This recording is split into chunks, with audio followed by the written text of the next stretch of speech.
അപ്പോൾ hello all, ഇത്തിരി നേരം ഒത്തിരി കാര്യത്തിലേക്ക് പിന്നെയും വെൽക്കം ചെയ്യുന്ന എല്ലാവരെയും. ഇന്ന് നമ്മൾ ഈ ഒരു ഷോർട്ട് ടൈമിൽ ഏറ്റവും ഹൈ ഈൽഡിംഗ് ആയിട്ടുള്ള ഇമ്പോർട്ടൻറ്റ് ഡേയ്സ്, അതും ഫോറസ്റ്റ് എൻവയൺമെൻറ്റും വൈൽഡ് ലൈഫുമായിട്ട് ബന്ധപ്പെട്ട് കിടക്കുന്ന, ക്ലൈമറ്റോളജിയുമായിട്ട് ബന്ധപ്പെട്ട് കിടക്കുന്ന ഇമ്പോർട്ടൻ്റ് ആയിട്ടുള്ള ദിനങ്ങളാണ് നമ്മൾ പെട്ടെന്ന് ഓടിച്ചു നോക്കാൻ പോകുന്നത്. ഇതെന്തായാലും ഡയറക്റ്റ് ഇത് നോക്കിക്കോ, ഡയറക്റ്റ് ക്വസ്റ്റ്യൻ നിങ്ങൾക്ക് ഹിറ്റ് ആവാൻ നല്ല ചാൻസ് ഉള്ള ഒരു ഏരിയ ആണ്. അപ്പോൾ നമുക്ക് പോർഷനിലോട്ട് കിടക്കാം. ഇമ്പോർട്ടൻറ്റ് ഡേയ്സിൽ ഓക്കെ, പ്രധാനപ്പെട്ട തീയതികൾ പരിപാടി പ്രധാന വന സംരക്ഷണ സാധ്യതയിൽ തീയതികൾ നമുക്ക് നോട്ട് ചെയ്യാം. ആദ്യം നോട്ട് ചെയ്യേണ്ടതാണ് ഫെബ്രുവരി 2 മറക്കരുത്. ലോക തണ്ണീർത്തട ദിനം അഥവാ വെറ്റ്ലാൻഡ് ഡേ ഫെബ്രുവരി 2 ആണെന്ന് ഓർക്കുക. അപ്പോൾ ഫെബ്രുവരി ആണ് വെറ്റ്ലാൻഡ് എന്ന് ഓർക്കുക. വെറ്റ്ലാൻഡുമായിട്ട് ബന്ധപ്പെട്ട് റാംസർ കൺവെൻഷൻ ഉള്ളതും ഓർക്കുക. മനുഷ്യർക്കും ഭൂമിക്കും തണ്ണീർത്തടങ്ങളുടെ സുപ്രധാന പങ്കിനെ കുറിച്ച് അവബോധം വളർത്തുക എന്നതാണ് ഈ ദിനം കൊണ്ട് ഉദ്ദേശിക്കുന്നത്. അപ്പോൾ ഫെബ്രുവരി 2 മറക്കില്ലല്ലോ. പിന്നുള്ളതാണ് മാർച്ച് 3 ലോക വന്യജീവി ദിനമാണ്. അപ്പോൾ world wild life day March 3 ആണ്. മാർച്ച് മാസം 3-ാം തീയതിയാണ് വേൾഡ് വൈൽഡ് ലൈഫ് ഡേ എന്ന് ഓർക്കുക. ലോകത്തിലെ വന്യമൃഗങ്ങളെയും സസ്യങ്ങളെയും ആഘോഷിക്കാനും അതിൻ്റെ ഇമ്പോർട്ടൻസ് പരത്താനും വേണ്ടിയാണ് ഈ ദിവസം ആഘോഷിക്കുന്നത്. അടുത്ത ഡേയിലോട്ട് പോകാം നമുക്ക്. മാർച്ച് 21, 22, 23 നിങ്ങൾ കണക്ട് ചെയ്ത് പഠിച്ചോ. 21, 22, 23 വനജല ക്ലൈമറ്റ്. ഓക്കെ, വനജല ക്ലൈമറ്റ് എന്ന് ഓർക്കുക. ലോക മാർച്ച് 23 വേൾഡ് മീറ്റിയോറോളജി എടുക്കുക. വനജല മീറ്റിയോർ. അപ്പം വനം വെള്ളം ക്ലൈമറ്റ്, ഇത് രണ്ടും 3 ലിങ്ക് ചെയ്യുക. 21 വനദിനം, 22 ജലദിനം, 3 ക്ലൈമറ്റ് ആണെന്ന് ഓർക്കുക. അപ്പം 3 ദിവസം ഒറ്റയടി കിട്ടിയല്ലോ. പിന്നെ നമുക്ക് അടുത്ത ദിവസത്തിൽ പോകാം. April 22, May 22. അപ്പോൾ 22 ആണ്. അതുകൊണ്ട് ഡൗട്ട് വരാൻ ചാൻസ് ഇല്ല, കൺഫ്യൂഷനും വരരുത്. ഏപ്രിൽ ആണ്, ഒന്ന് മെയ് ആണ്.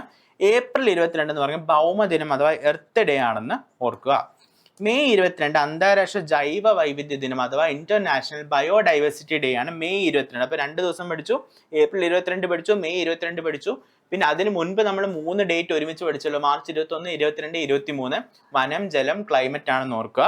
അതിന് മുമ്പ് നമ്മൾ പഠിച്ചത് എന്താണ്? ഫെബ്രുവരി 2, മാർച്ച് 3. ഫെബ്രുവരി 2 ലോക വെറ്റ്ലാൻഡ് ഡേ ആണെന്ന് നമ്മൾ പഠിച്ചു. മാർച്ച് 3 ലോക വന്യജീവി ദിനമാണെന്നും പഠിച്ചു. അവസാനമായിട്ട് നമുക്ക് 4 സെറ്റ് ഓഫ് ഡേയ്സോടെ നോക്കാം. ജൂൺ 5 എന്തായാലും നിങ്ങൾ തെറ്റിക്കില്ല, എൻവയൺമെന്റ് ഡേ ആണ്. അത് ചോദിക്കാനും ചാൻസ് കുറവാണ്, കാരണം എല്ലാവർക്കും അറിയാവുന്ന ഒരു ഡേ ആണ്. പക്ഷെ എന്നാലും നിങ്ങൾ തെറ്റിക്കാൻ പാടില്ല, ലോക പരിസ്ഥിതി ദിനമാണ്. ജൂൺ 17 നോക്കിക്കോ, മരുവൽക്കരണത്തെയും വരൾച്ചയും നേരിടാനുള്ള ലോക ദിനം. ഇപ്പൊ മരുവൽക്കരണം എന്ന് പറഞ്ഞാൽ ഡെസേർട്ടിഫിക്കേഷനെ നേരിടാനുള്ള ലോക ദിനം ജൂൺ 17 ആണെന്ന് ഓർക്കുക. അപ്പൊ ജൂൺ 5 എൻവയൺമെന്റ് ആണെങ്കിൽ എൻവയൺമെന്റിനെ മരുഭൂവൽക്കരണത്തിൽ നിന്ന് പ്രൊട്ടക്ട് ചെയ്യുന്ന ആ ദിവസത്തിന്റെ പേരാണ്, ആ ദിവസമാണ് ജൂൺ 17 എന്ന് ഓർക്കുക.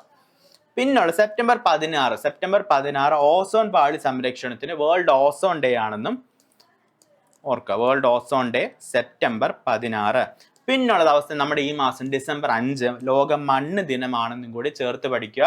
അപ്പോൾ നമ്മൾ ഇമ്പോർട്ടൻറ്റ് ഡേയ്സ് മേജറായിട്ടുള്ള എല്ലാം കവർ ചെയ്തു. ഒന്നുകൂടെ റീവൈൻഡ് ചെയ്തല്ലോ. ഡിസംബർ 5 മണ്ണ് ദിനം. ഡിസംബർ 5 നമ്മുടെ ഇപ്പോഴത്തെ ഡിസംബർ മാസത്തെ ഡിസംബർ 5-ാം തീയതി ആയിരുന്നു മണ്ണ് ദിനം എന്ന് ഓർക്കുക. പിന്നെ 3 ദിവസം നമ്മൾ ഒരുമിച്ച് പഠിച്ചല്ലോ. 21, 22, 23 വനം ജലം ക്ലൈമറ്റ് ആണെന്ന് ഓർക്കുക. സെപ്റ്റംബർ 16 ഓസോൺ ഡേ ആണെന്ന് ഓർക്കുക. നോട്ട് ചെയ്ത് ജൂണിൽ 2 ഇമ്പോർട്ടൻറ്റ് ഡേയ്സ് ഉണ്ട്. ജൂൺ 5 എൻവയൺമെന്റ് ഡേ മറക്കില്ല. ജൂൺ 17 കൂടെ നോട്ട് ചെയ്തോ. ഡെസേർട്ടിഫിക്കേഷൻ ഇമ്പോർട്ടൻ്റ് ആയിട്ടൊരു ദിവസമാണ്. പിന്നെ നമ്മൾ നോട്ട് ചെയ്താണ്. ഓക്കെ, 22-ന്റെ 2 ഡേയ്സ് ഉണ്ട്. 22 ഏപ്രിലുണ്ട്, മെയ് 22 ഉണ്ട്. 22 ഏപ്രിൽ ആണെങ്കിൽ അത് ഭൗമദിനവും, 22 മെയ് ആണെങ്കിൽ അത് ബയോഡൈവേഴ്സിറ്റി ഡേ ആണെന്ന് ഓർക്കുക. പിന്നെ ആദ്യം നമ്മൾ പഠിച്ച ഡേറ്റ് ഏതായിരുന്നു? ഫെബ്രുവരി 2 ലോക തണ്ണീർത്തട ദിനം. March 3 wild life day world wild life day ആണെന്ന് ഓർക്കുക. അപ്പോൾ ഈ വീഡിയോയും നിങ്ങൾക്ക് മാക്സിമം യൂസ്ഫുൾ ആയെന്ന് വിചാരിക്കുക. ഈ ടേബിൾ എന്തായാലും നമ്മുടെ ടെലിഗ്രാം ഗ്രൂപ്പിൽ കയറി ഡൗൺലോഡ് ചെയ്ത് എക്സാമിന് മുമ്പ് റിവൈസ് ചെയ്യാൻ മറക്കരുത്. Okay, thank you all.